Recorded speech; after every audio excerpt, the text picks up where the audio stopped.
Good morning, ladies and gentlemen, and welcome to the Stedman podcast. Hope you are having a wonderful day. Ohio's weather keeps changing rapidly. It was almost 87 degrees yesterday, and now it is 40 degrees today, and it can drop down to 23 degrees tonight. So that is Ohio, at least central Ohio. How is it in southwest Ohio, Micah? It's about the same. Had a beautiful day for opening day yesterday. Yeah. For baseball, if you're into that kind of thing. But yeah, it was 80 and sunny, and it's a gorgeous day outside. And today it's crappy and rainy, and my wife called it dreary, a dreary day. Yeah, it definitely is.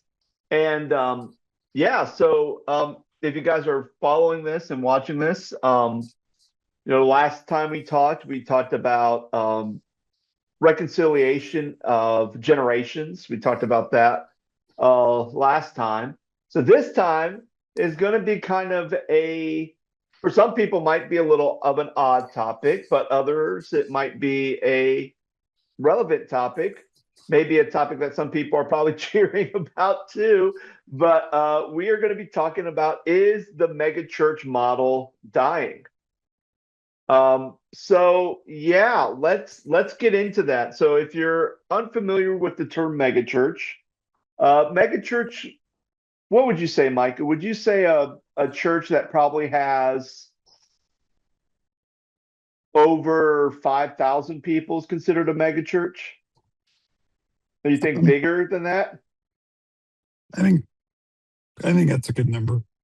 It's Um, it's just, it's kind of hard because I know the church that I'm working at now, we have on a roster, we have like 1,000 members that are like technically members of the church that are registered, but on any given Sunday, we're probably not even barely hitting that. So it's kind of a term which I would think that, it'd probably have to be somewhere where you're at least having an average attendance of maybe about 5,000 and up each week for Sunday. So that's well, just kind of a ball figure. I think it's also changed a lot over the last couple of years with the growth of online church and growth of online attendance Hmm. and churches Yeah. counting that. And it's like you can't really, I mean, you can get a kind of a ballpark figure for those who are watching online live, but then you can look at your analytics and get more of a better picture for those who are watching like on delay Yeah. and things like that. But then, you're right. Are you having multiple services? Is your venue too small? Like how would you know, measure those metrics? But there's a couple of different ways to do that. But for the purpose of this episode you're talking about, large churches on a Sunday morning maybe have multiple campuses, maybe have multiple services and multiple campuses. But I just wanted to talk briefly about the megachurch model. Is it dying? Is it a thing of the past? Is it, you know, it seems like every day that you and I are sending each other videos or posts on social media about this church having a scandal, that church having a scandal, this church Hmm. shutting its doors, this church's lead pastor stepping down. Um, does the mega church model still work in 2026? Yeah, and I think the idea of a megachurch is not necessarily something we see based on like era, like kind of like, oh, it's a 2000s things or a 2010 thing. I really think it's a generational thing. Like, I Yeah, think the people who, I mean, surprisingly, I think the people who are really into megachurches would have been probably your Gen Xers, um, maybe, and probably some like millennials. But one of the things I see, especially with the younger generation, is I don't necessarily see them like attending your small church of like 50 people, Yeah. but they're attending a small enough church where they feel like that there is authenticity and a general connection, where they feel like I can belong and I can actually work and be a part of something. Where sometimes in the megachurch system, even if you want to be a part of the church, sometimes it seems like there's an invisible wait list where you can't, or maybe you say you're interested and you never get any information back about how you can serve after you filled out like a visitor card and saying, I would like to serve in ministry. I like to be a volunteer. I like to do this, this, and this. So, yeah, but I think the idea of megachurches is, I think as a entity, it's become more susceptible to corruption Yeah. than your local churches because your small churches has its stuff, right? And a lot of times, the reason why some churches are small for the most part is because they were once bigger churches or maybe a mid-sized church that had some type of something bad happening, whether that's a scandal, whether that's mismanagement and leadership or something that kind of caused it to kind of fracture, and then it kind of stays within a small realm. Whereas a mega church, you could be big, and the bigger you are, it means you're more open to scandal, and because you have ways to cover it up. Yeah. You have ways to kind of, if someone doesn't like something or someone's, you can easily just say, hey, we're not going to deal with this. And then you kind of quietly push them out because you already have a pool of volunteers that are ready to come in.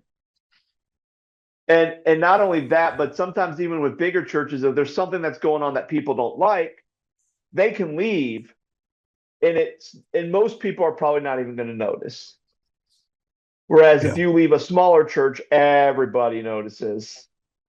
And whether it's a vocal, if it's loud or quiet when they leave, people are going to notice it in smaller, even mid-sized churches. But larger churches, people are not going to really care because it's kind of a larger church. Um, Well, I would say that would go for both lay people and staff. oh yeah, Because if you're in a mega church and staff, scandals or not, decide to step away from that ministry or go to another ministry or leave ministry altogether, there's a good chance that you're not even going to notice unless you know them personally. yeah, and I think the wild thing too, about the megachurch model is even when there is a scandal, there's usually this mentality that, oh, they suffered a scandal, but it's really not going to affect them that much. Uh, Probably back in like 2020, maybe 2019, that's when the whole Willow Creek thing happened with Bill Hybels. It was around that time. Scott McKnight and his daughter, Laura Barringer, um, wrote a book called A Church Called Tove, and they kind of talked a little bit about healthy churches, but they did talk a lot about scandals. And since both of them were Meadow Park or Willow Creek um, members, they were kind of, it was close to the chest, so they kind of talked a little bit about the scandals and everything that was happening. But a lot of time, but there was an article that came out from the Chicago Times that talked about it. But then there was a little quote that they mentioned, and they're like, that said, oh, well, even a scandal this big is not going to really affect the church on a financial endeavor. But now looking at 2026, I almost feel like that's not true. I mean, the church is in operation, but you think about Willow Creek used to have these global leadership summits that were very big. I used to get emails all the time about them. I don't get any emails about it. I don't even know if it's still in existence. It seems like the church is a little bit smaller than what it used to be. And it almost seems like this one big church that every single church tried to model after as a this is how you do megachurch and this is how you run your church to make it grow and to be impactful has slowly kind of became non-existent anymore, or it doesn't become relevant. And even now, when you think about Hillsong, used to be a big relevant church that a lot of people are looking to. Now, so much. I mean, you may talk about their music, but you're not really talking about the church anymore. And Yeah. now with the thing with Bethel, there's an article that recently came out that with all the scandals that Bethel's dealing with or has dealt with in the last couple months, that they're dealing with it in a quiet, respectful manner, as what someone over at the church said. And usually when someone says quiet, respectful manner, it basically means we're going to try to see if we can try to deal with it internally, but then also kind of sweep it under the rug and not be transparent about what went down or what was happening or anything like that, which is also going to become, it's almost like you're doing damage control where you're trying to silence everything and kind of cover everything up to an extent. Yeah. I think a lot about like we did a we did several podcasts on the Mars Hill thing, Mm-hmm. and it's that church is all but non-existent at this point. But um gosh, what's his name? The pastor that left there. Mark Driscoll. Was it Uh, Driscoll? oh, Driscoll for Mars Hill? Yeah, it wasn't Yeah, Mark. it was Mark Driscoll. Okay. Anyway, he's preaching at a church in Arizona now, and he has been Yeah. for a while. And granted, we don't know what all happened, but there was certainly a podcast that got a lot of traction based on the events that did or did not happen at that church. Yeah. And now he's at a completely different church, pastoring and doing whatever, and seems to be doing well. Um, you mentioned Willow Creek, Saddleback Church, Hillsong Church, Mm-hmm. um, all of these Bethel Church, all these churches that smaller churches tend to look up to. And, mainly to model after them to see if they can grow their church, mainly to possibly use their music because they're writing music and putting out records. Um, it's um, it's interesting to see that churches like this are struggling, but like at the same time, can they truly brush it under the rug and just keep going, or are they just kind of gonna fizzle out and dissolve? Another one, we did a Mm-hmm. we did a multi-part series on the Hillsong documentary, and I've been seeing a lot of stuff about Carl Lentz lately, Yeah. and how he's a changed man, and how if you would ask him 10 years ago if what he did would merit a second chance, he's using that as his quote unquote brand, and he also seems to be doing well. So I don't really you know understand. And then like you could probably take it a step further, Scott, and like ask the question of like, let's say if it's senior leadership that there's scandals and screw ups and whatnot, like can the church survive and keep the current staff and keep it going, and how do they do that? Yeah. What's their succession plan? Like what is their like I think a lot, Bethel is it's not Brian Johnson, it's his Bill dad, Bill. Johnson. Bill Yeah. Johnson. Like he's up there in age. Okay, he's probably in his 70s, I would imagine. And, you know, not that it directly not that it was something that it was him. I don't believe it was him directly that did something, but kind of falls on his leadership. And does he retire, step away, move Hmm. on?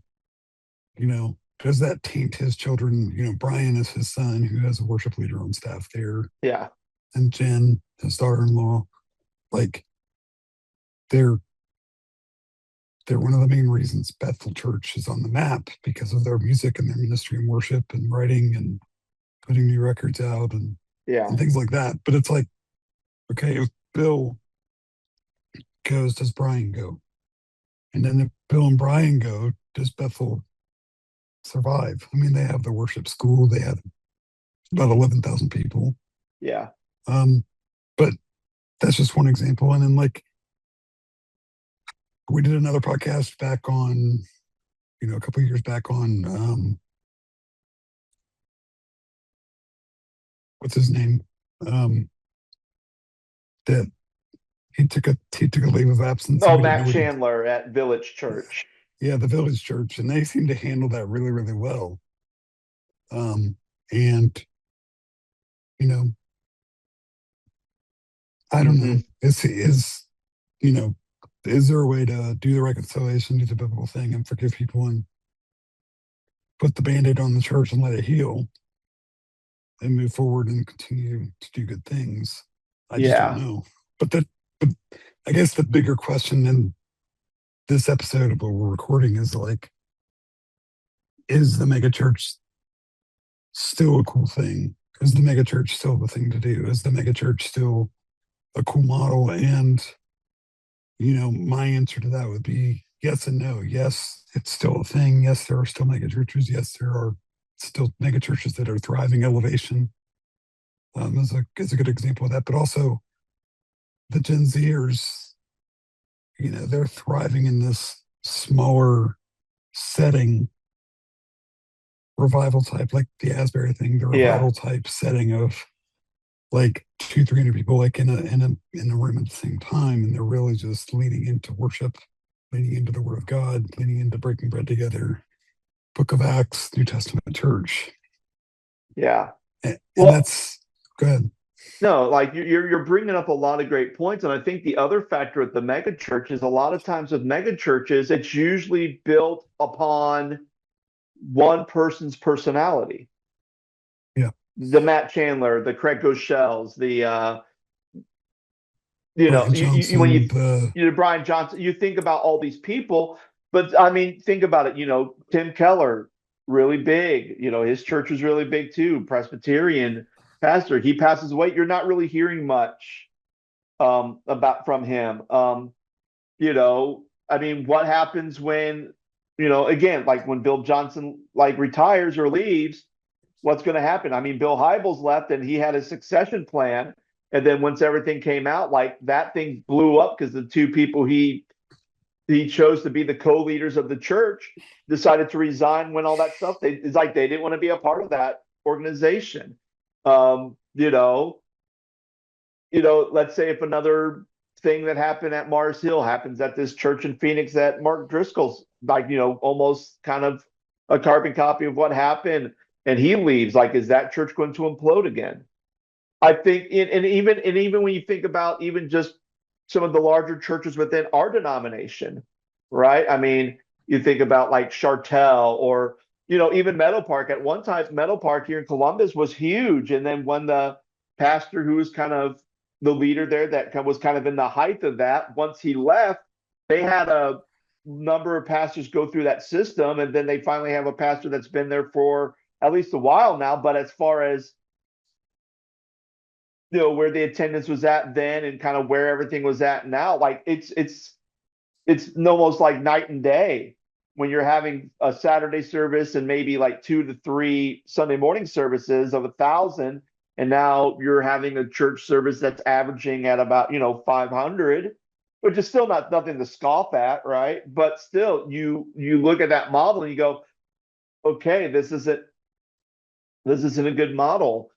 And a lot of times I'll see churches or I'll see like people on social media who's really trying to do a lot of the promotion on social media for their churches. So you have these like new like churches like Different Church or some of these young hip churches that are trying to connect to Gen Z people. And I mean, I think that we've said it on our show, even in the Stores Gone Wild. Like, there's that one pastor who's basically kind of on there and he's swiping through Tinder, and it's like, why the heck are you? I mean, your wife's sitting right there. You made a Tinder account to kind of go through things and talk about certain things as a sermon illustration, and you sit there and you think, well, that's a little weird. Maybe some people are connected to that. Maybe some people are like, wait a minute, that's a weird thing to do.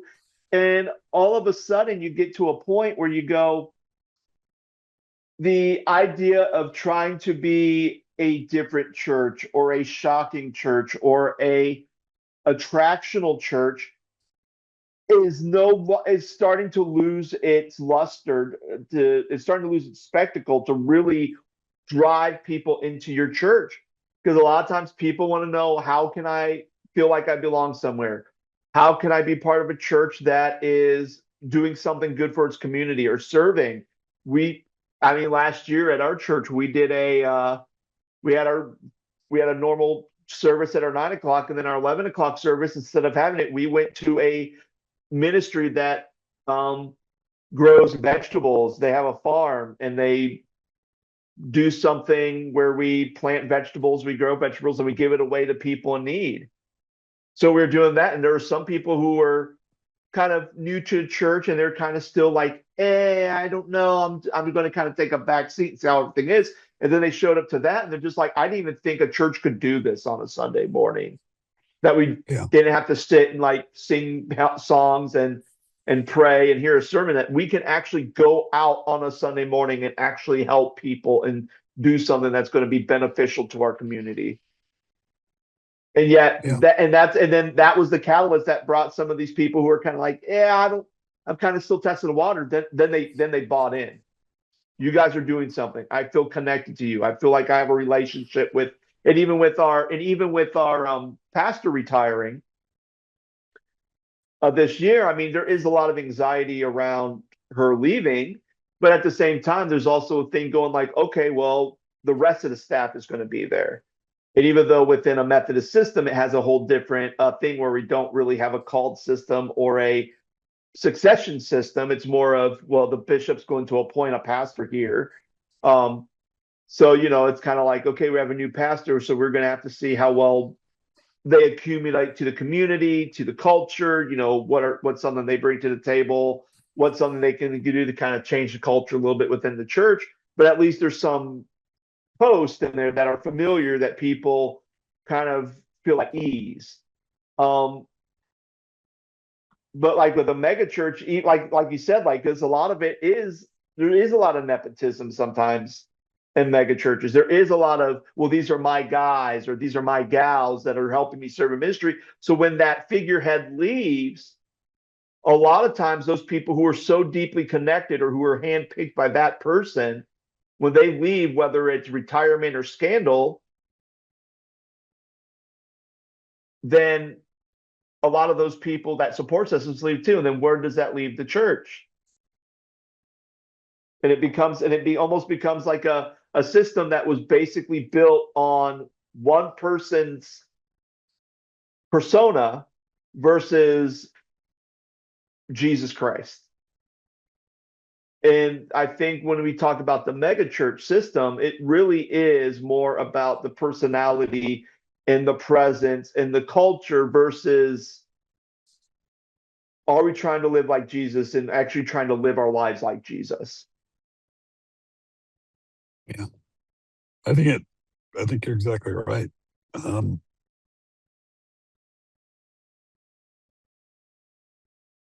think I mentioned in the last episode we did, but like, how much stock are we putting into the pastor and his family or the pastor and his staff in respect to like an idolatry and forgetting why we're there in the first place, Yeah. which is Jesus. And we you never hear, oh, scandal because of Jesus. It's a scandal because of pastor. Hmm. It's a scandal because of X, Y, and Z staff member or whatever. And it's just like, can churches survive that kind of blow? And what I mean by that is, how big is the scandal? Is it money? Is it um, extramarital affairs? Is it, Hmm. things like that? Like, take it a step further with the affair, the word affair, are the affairs within the church, which could cause more damage. Hmm. Um, can they stop the bleeding? And if they can't stop the bleeding, then what, what's left? Can that church survive? Yeah. Um, but on the flip side of all of that, like, I think the Village Church is a great example of that, because what happened with Matt Chandler, or not, whatever you want to Yeah. talk about, because we still don't really know. Um, but what I mean by that is, I feel like their elders handled that really, really responsibly, and the church didn't suffer as a result. Yeah. Um, but I would also say too that, like, I think it's harder when your church is more in the spotlight. And I wouldn't say the Village Church isn't. They're a large church, but they're not. I don't think that they go out of their way to be the Elevation, to be the Bethel, to be the Hillsong, to be the Saddleback or whatever. Hmm. And their church is a large church, but you know, in your algorithm or in your social media, whatever, you're not seeing clips of them unless you're purposely going out of your way to look for them. Yeah. Well, even with the case with Saddleback, there really wasn't much of a scandal with Saddleback. It was they hired a female pastor, but they were still part of the SBC, and the And they SBC didn't. like Yeah. basically kicked them out. So I guess that's the scandal of, having a woman be your pastor of the church. But I mean, so I mean, and again, like we probably don't know much about, and again, that's another thing. We probably don't know much about the Saddleback Church because maybe a lot of their push was from the SBC and from that group, and maybe even being part of like things like, what is it, like I know there's some groups like John Piper has like the Gospel Coalition, and then there's the Acts, what was Acts 242 or whatever organization, I don't remember, that was kind of like Driscoll was a part of. And like there's stuff like that where you go, okay, what's really pushing or driving the exposure of these churches to be big, because they're partnered with these other like micro churches, like art churches or something else. So yeah, but I really, it's really interesting to see how much the megachurch model is slowly starting to fade into obscurity, and that we're really starting to see almost a increase in just your small or mid-sized churches, because it's kind of, because people really want to feel genuine and authentic connection with community, with worship, um, with pastors. And I think even churches that have a really good model of transparency when there are issues that arise, that they're not really shying away from it, but they're going to talk about it and say, hey, here's what's happening, here's what's going on, then I think that kind of really cements, people going, okay, this is a church, especially people who maybe been in that, who maybe have been spun and spit and chewed out in the megachurch system. So it might be a breath of fresh air knowing that, hey, if I have a challenge or if I have an issue with something, I can talk to somebody and they're actually going to hear me. They're going to see me. They're going to hear me. And they're going to try to investigate and work something out versus being gaslit and shut out, or nothing's being transparent. Everything's kind of being done behind the curtain and nobody knows what's going on. And you're just kind of you're just kind of hoping that the leadership is doing the right thing. Yeah. So, yeah. All right, friends, but tell us, what do you think? Do you think that mega churches are kind of on the way out? Let us know. We love to hear your comments and what you think. But friends, thank you so much for listening. I hope you have a wonderful rest of your day, and we'll be back on within our episode. Take care. Thank you for listening to the Scott Stedman Podcast. The Scott Stedman Podcast is made possible by support from our listeners. We thank listeners like Patty and Scott, whose support goes to this podcast's continual growth and maintenance. If you want to support this podcast, you can do so in a number of ways. First, feel free to give us a 5-star rating if you enjoyed this episode and share it with your friends. If you'd like to financially support the Scott Stedman Podcast, you can go to the website ko-fi.com/the Scott Stedman Podcast.